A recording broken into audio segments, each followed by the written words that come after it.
400 megapascal is here, then you will come back to 0, and then you are going in compression, right? So in compression you go like this, and then again you are going to 400, and then you unload, so you should come back here, right? And then you will repeat the same thing. So this cycle will get repeated, and this is one cycle, okay? But you will see that in reality it changes by a bit. So in each cycle the things gets changed, okay? So something like this happens. So in this case, because if you have fixed this, so let us talk about this in the next page.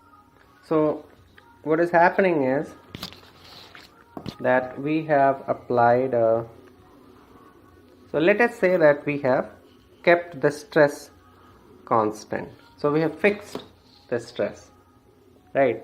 So we are going, so our sigma maximum is 400 megapascal and sigma minimum is minus 400 megapascal, okay? And this is my stress and this is my strain, right? So let us say that this is the point where I have 400 megapascal and this is where I have minus 400 megapascal, okay? So this is minus 400 and this is plus 400, okay? So in the first cycle your stress will go like this, so this part is linear, and then you go like that. So you go to 400, and then because you have fixed in the machine that you can go only the maximum value of 400, so the machine will start unloading as soon as you hit 400. So then you will come back, then you will go to minus 400, and then from there you will come back like that, right? So this will be your first cycle. In the second cycle you will again do this, so you'll again go like that, and then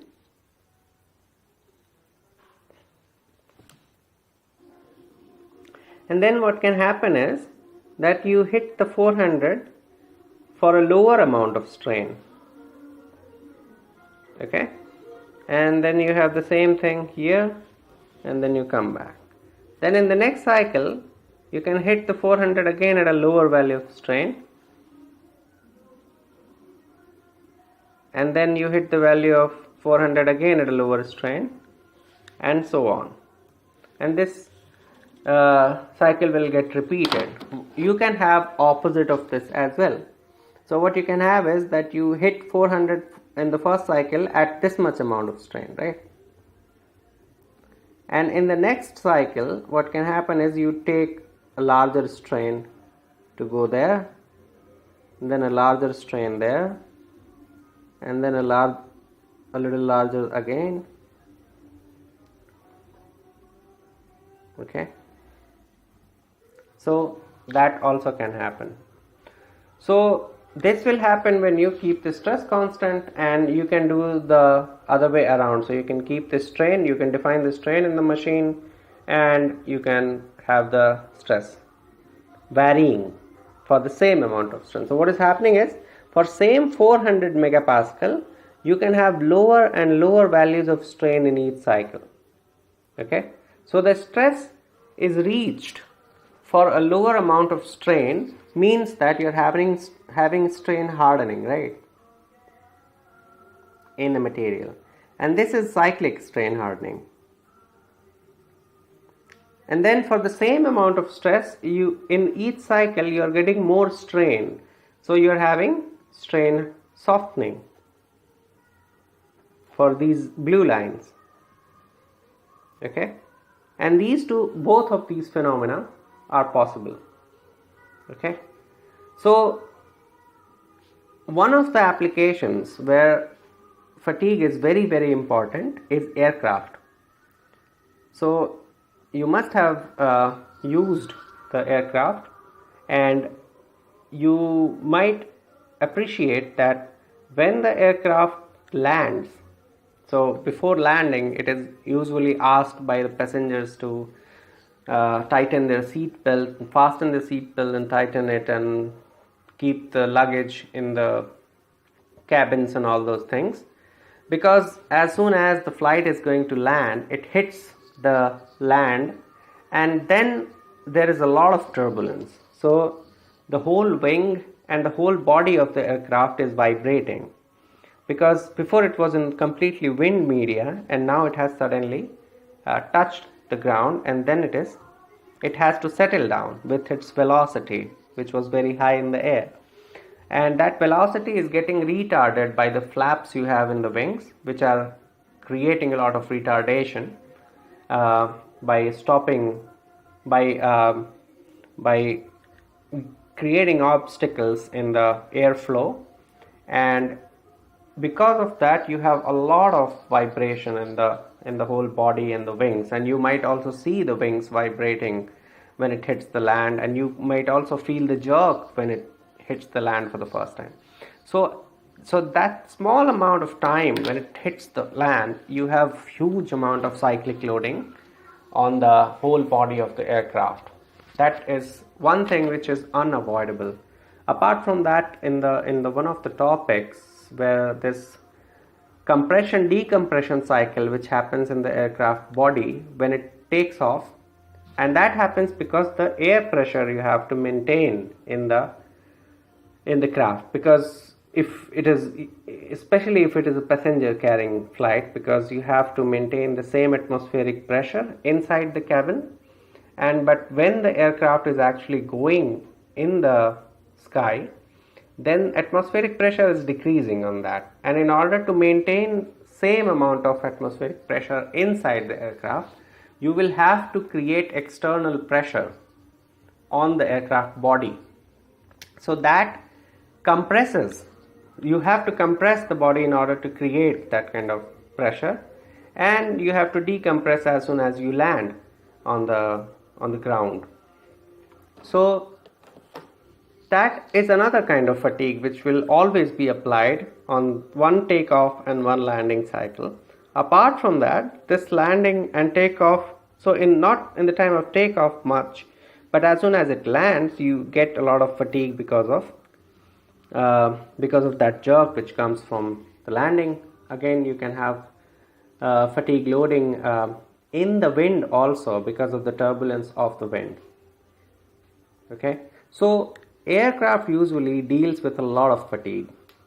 Apart from that, you can have thermal fatigue also, where if you are just changing the temperature of the component. So let's say I have a tube, okay, and or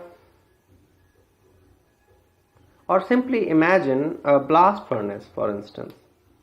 So a blast furnace where you make iron, but that will not be a very good example, but we can still have some we can still explain something with that. So let us say that this is my blast furnace, and why you will not have fatigue in blast furnace is because you don't change the situation of blast furnace regularly, but it does happen. So what is happening is that you are putting all your raw material there, and then you are making molten metal somewhere at the end. So the temperature is very high here, right? Let's say in this domain the temperature is very high, which could be around 1600 degrees Celsius. So at this temperature, the metallic wall of the material is not feeling that temperature, okay, because there is ceramic lining, and then the outer wall is not feeling 1600 degrees Celsius. So but still it is at a very high temperature. So you have a high temperature, and you know that at increasing temperature you have thermal strain, right? So the material will be getting strained because of high temperature, so it will have some amount of strain, although for the same amount of stress, and that is happening because of the temperature, right? Sometimes what you do is you switch off the furnace. It rarely happens, but you kill the furnace for some time. For maybe repair purpose, you have to change the ceramic lining of the furnace inside. So sometimes you shut the whole furnace down and then the temperature goes down to room temperature. Okay, and so what is happening is that you have a strain which is very high at 1600 degrees Celsius, and then you close it, so the strain goes to a very low level. Of course it will not touch zero, so our minimum will be somewhere there.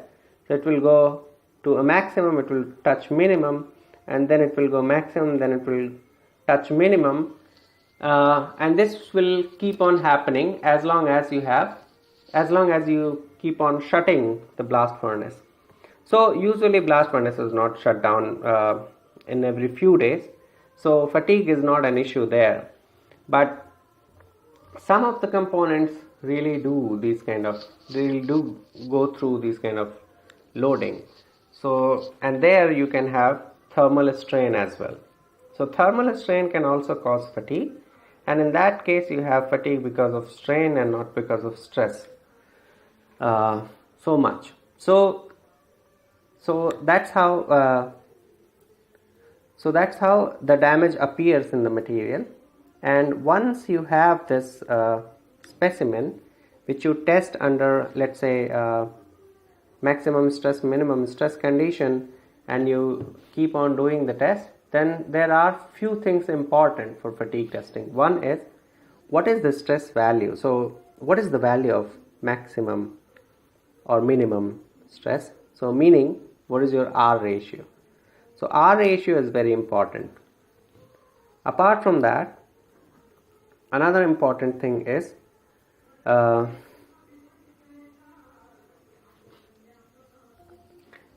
of course the mean stress. So sigma m, that is important. And the third and most important thing is the number of cycles for failure. So usually what will happen is that you will have this different sizes of stress strain curve as you are applying the number of cycles, but then at some number of cycle the material will just fracture. So that is important. So you basically find out what is your stress, or so instead of mean stress, delta sigma or sigma amplitude is important, and then you have how many number of cycles you are going for the failure of the material. Okay, so what you do is you test several specimens. So what you do is you test, let's say first specimen you tested at maximum stress of, let's say, 400 megapascal. Okay, and you kept a constant R ratio. So R ratio was 0.1, and this is your sigma max. Okay, and you kept the R ratio 0.1, which is your sigma mean by sigma max.